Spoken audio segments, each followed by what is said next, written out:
Alright guys, welcome to the channel. Today I have a 07 Toyota Camry 4-cylinder with a 2.4, and today I'm going to be changing a radiator, and I'm going to show you step by step how to do that. That way, in case you want to tackle it yourself, you can save yourself some money, because the book time labor on this radiator is 3.5 hours. Here's that labor time for the radiator. So that means that if you have some experience, it may take you 3.5 hours. If you don't have any experience whatsoever, then it'll probably take you a whole day and a lot of swearing. Unless you watch this video, then you could probably do it in 3.5 hours or less.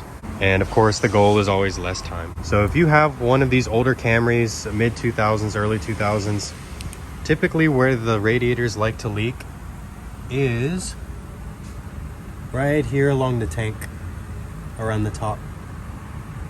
So you see it's wet here and it's wet all the way down, mainly on that corner, but this is where they like to leak, from right up here on the top.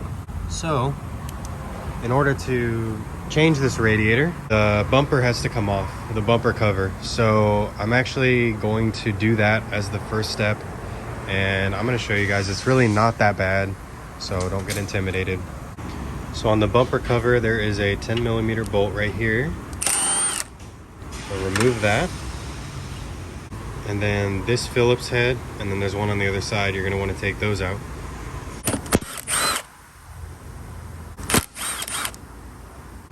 So with those 3 bolts out, this top part will become loose. Now let me get the car up in the air and I'll show you guys what you need to take off from the bottom. So up underneath the car, there's a splash shield. I would recommend taking it off. There are some 10mm bolts here. You kind of go down the line and you can see where they're at. And then, well, here's missing a clip, but it has these little clips on here. You can use a little tool like this to remove. You take those out.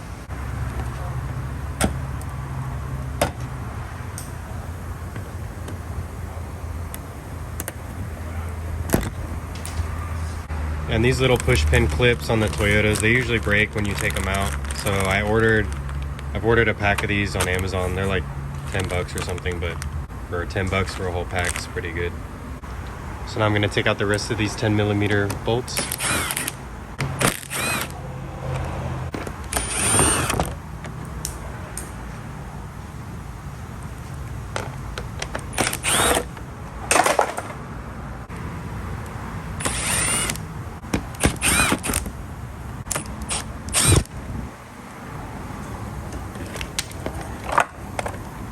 So now on either side of the bumper, there is this little clip that you have to unscrew.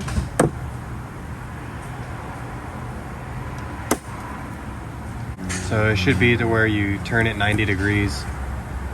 Turn it 90 degrees and then it pops out. Once this is removed, there is a 10mm bolt that's hidden behind this fender liner. Right there. So you're gonna wanna remove that. Driver's side is the same setup, so I won't even bother filming that. Pulling straight out on the bumper will allow it to come loose.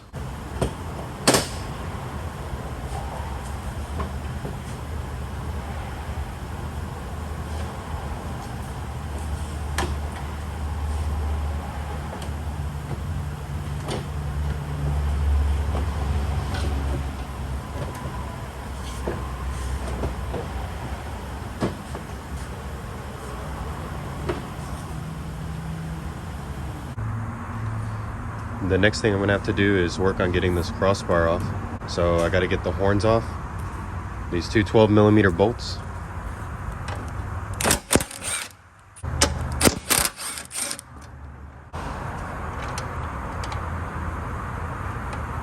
Sometimes I like to put these bolts back like that so I remember where they go. Now I gotta remove these 10mm bolts for the hood latch.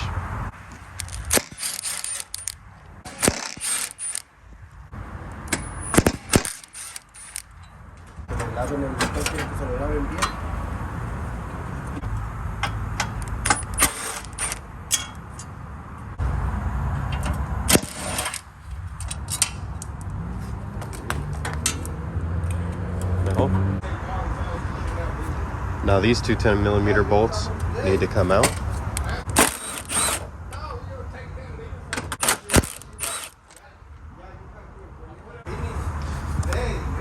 Now this just slides straight out. Now before I go any further, let me get the car back up and drain the coolant.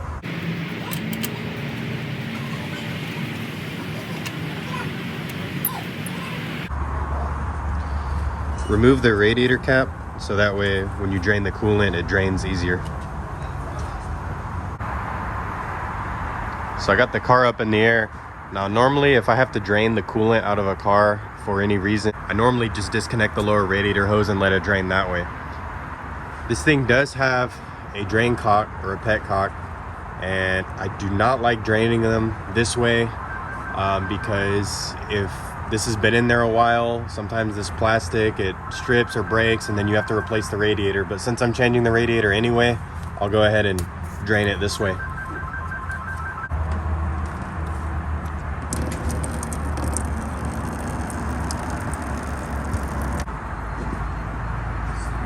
It's been draining for a while, so I'm gonna go ahead and close it back off. And now I'm gonna go ahead and disconnect this lower hose while I'm here.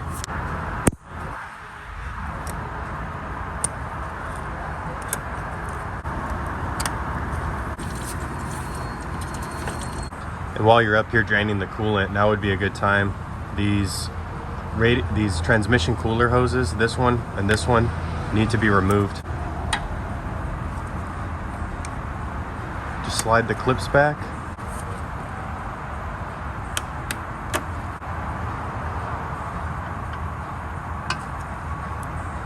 And I really like these hose pliers. It makes removing these type of hoses so much easier.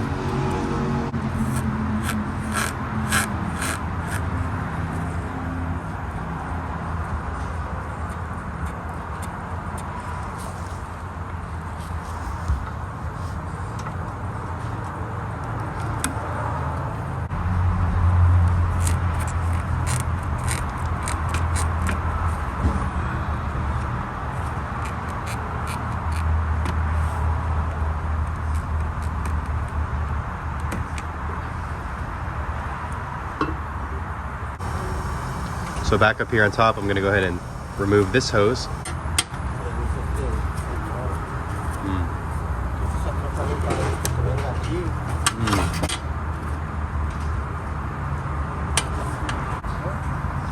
I'm going to go ahead and undo this upper radiator hose while I'm here. ¿Qué le va a regalar todo?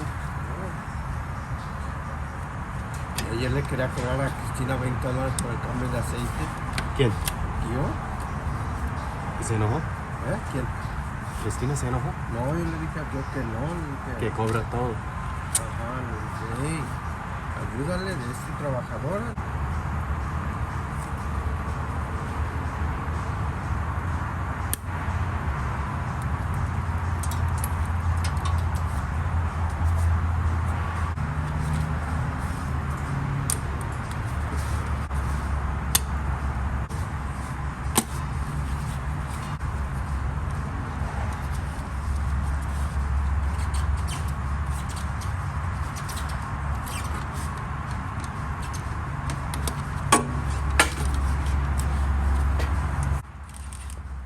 At this point, I'm going to remove the 4-10mm bolts that hold the upper radiator support in place.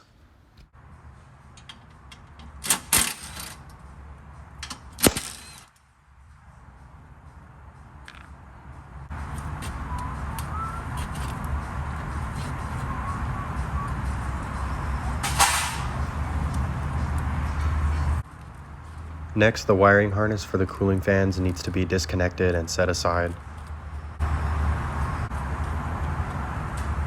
It's easy. Está fácil.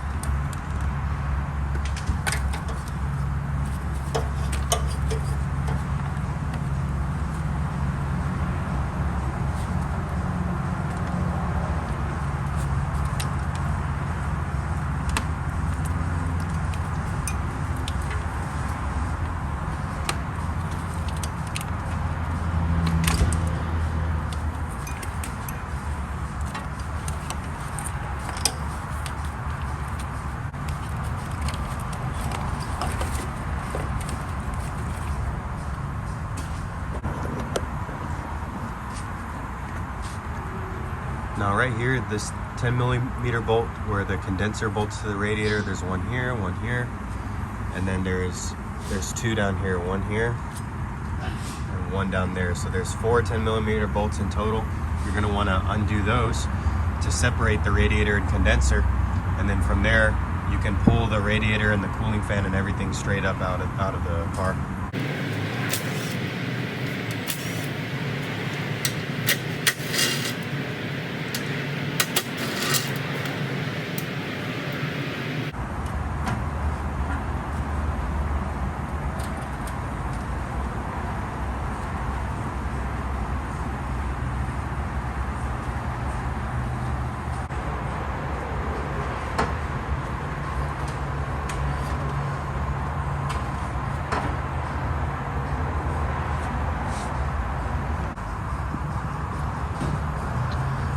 Alright, here it is with the radiator removed.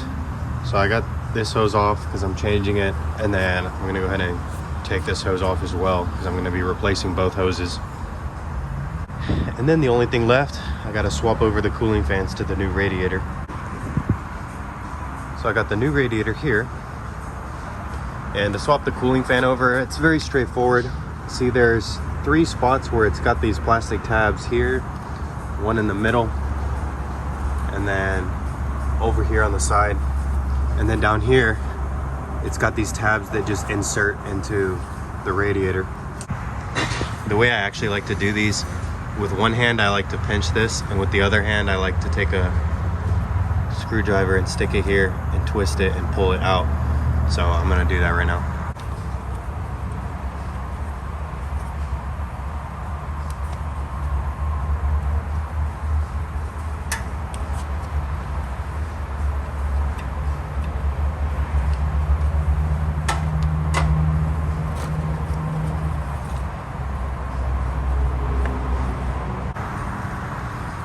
So now you see these tabs in the fan go here on the new radiator.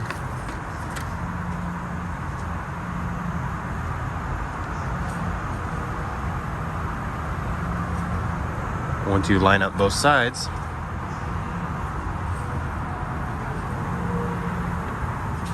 make sure that it's in.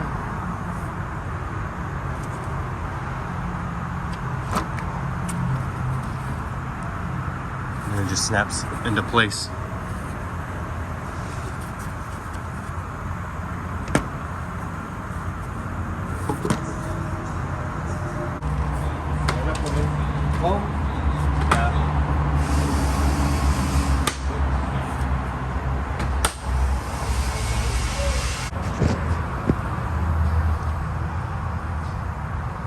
Once you insert the radiator, all you have to make sure of is that there's a rubber grommet on either side that fits in this hole and one that fits in this hole. And the new radiator is not going to come with these grommets, so you're going to have to take them off the old radiator and swap them, put them on the new one. In fact, I'm just going to put them down here because they're a little loose on the radiator. There we go.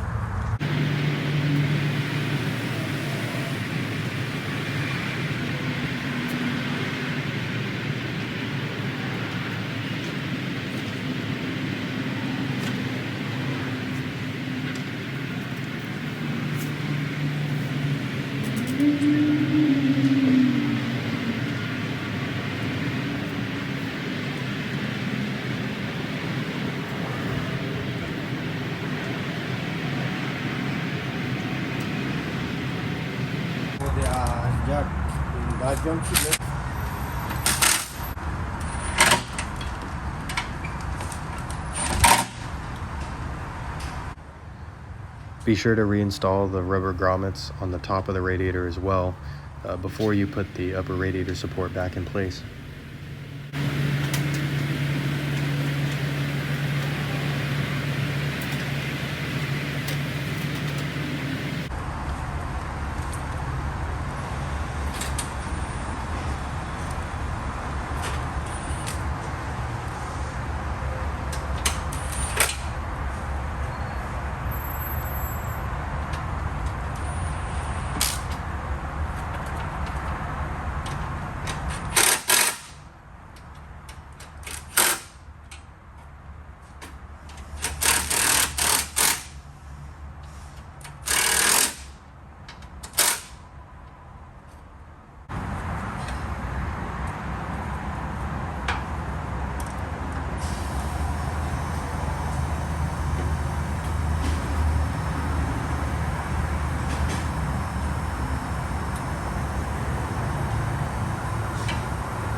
Here I'm going to get the upper radiator hose installed, and then also off camera I'm going to reconnect the little hose that goes from the overflow tank to the top of the radiator by right next to the radiator cap.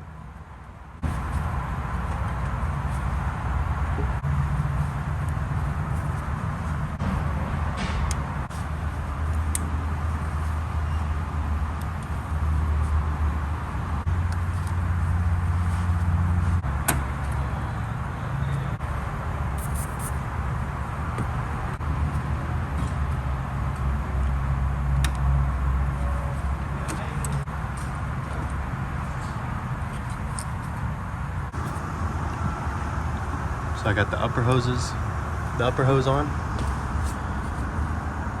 The lower hose, I got it started.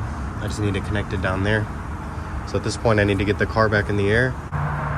When these hoses are new and the radiator's new and everything's dry, it's kind of hard to slip the hose on. So if you take some deep creep or something similar,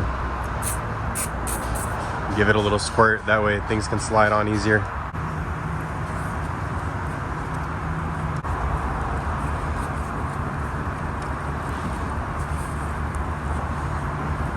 Once the hose is reattached, come over here.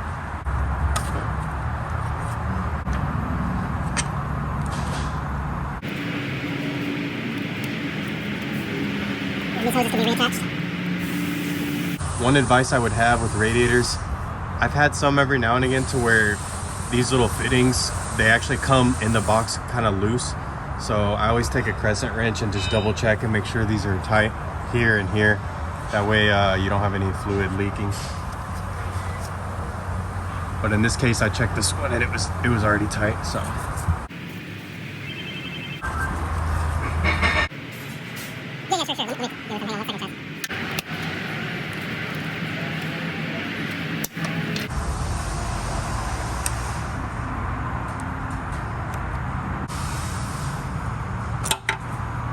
From here, I just need to get this little air breather, air box, got to get that back on.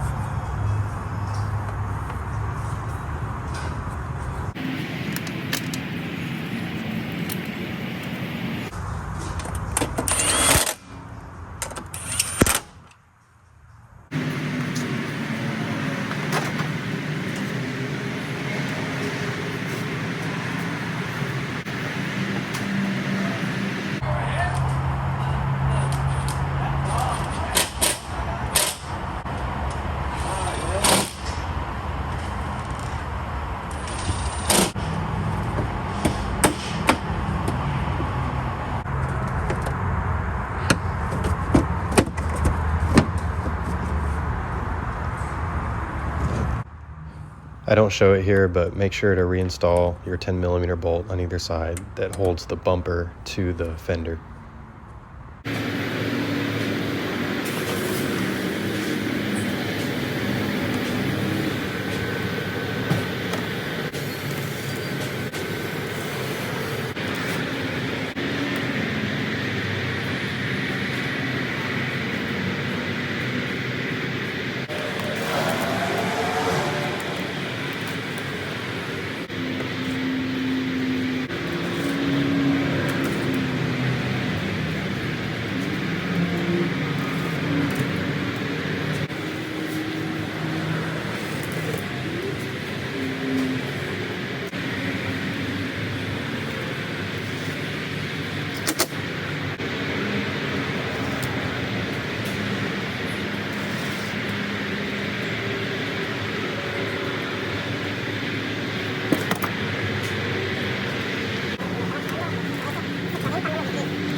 So everything's all in place. The coolant is full and there's some in the funnel. So I'm just gonna start the car at this point. I'm gonna set the AC on heat. And we're just gonna let it run until it gets to operating temperature. And on this engine, there's no bleed screw or anything special like that. I just let it run with the spill-free funnel. You see all the air bubbles coming out. So after it runs for a while, it gets up to operating temperature, all the air bubbles should be gone. At that point, I'll just shut the car off, let it cool down a bit. The coolant level will lower down. And once it lowers, then I'll take the funnel off, put the new radiator cap on, and then we'll get the overflow bottle filled up. And I doubt that it lost enough transmission fluid to really make a difference, but the dipstick is right here next to the battery. So after driving it around and letting it warm up to operating temperature, I'll pull the dipstick and check and just make sure that the transmission fluid is full. And in case you're wondering how much coolant to get, it took me just shy of 2 gallons to get this thing full. So if you buy 2 gallons, it should be enough.